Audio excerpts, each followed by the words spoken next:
High, আমি শ্রীপর্ণা। আমার বয়স 20 বছর। আমি নিউট্রিশন অনার্স নিয়ে গ্র্যাজুয়েশন করছি, থার্ড ইয়ার চলছে। আমি ওয়েস্ট বেঙ্গলের বর্ধমানে থাকি। সত্যি কথা বলতে আমি প্রায় 3 বছর ধরে ভেবেই যাচ্ছি যে আমি ভিডিও বানাবো, কিন্তু কোনোদিন আমি স্টার্ট করতে পারিনি। সবসময় আমার একটাই ভয় ছিল যে লোকে কি ভাববে যদি ভালো না হয়। কিন্তু আজকে আমি ডিসাইড করেছি যে যাই হয়ে যাক না কেন, লোকে যে যাই বলুক না কেন, আজ থেকে আমি স্টার্ট করব। পারফেক্ট না হলেও চলবে, কিন্তু স্টার্ট করাটা important. This is my day 1। তো যদি তুমি আমার সাথে থাকতে চাও তাহলে আমাকে ফলো করো, দেখি কত দূর যেতে পারি। আজকের মতো টাটা। হাই, আমি শ্রীপর্ণা। আমার বয়স 20 বছর। আমি নিউট্রিশন অনার্স নিয়ে গ্র্যাজুয়েশন করছি, থার্ড ইয়ার চলছে।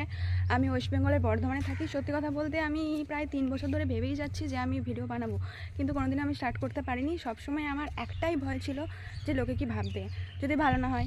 কিন্তু আজকে আমি ডিসাইড করেছি যে যাই হয়ে যাক না কেন, লোকে যে যাই বলুক না কেন, আজ থেকে আমি স্টার্ট করব। পারফেক্ট না হলেও চলবে, কিন্তু স্টার্ট করাটা important. This is my day 1। তো যদি তুমি আমার সাথে থাকতে চাও তাহলে আমাকে ফলো করো, দেখি কত দূর যেতে পারি। আজকের মতো টাটা।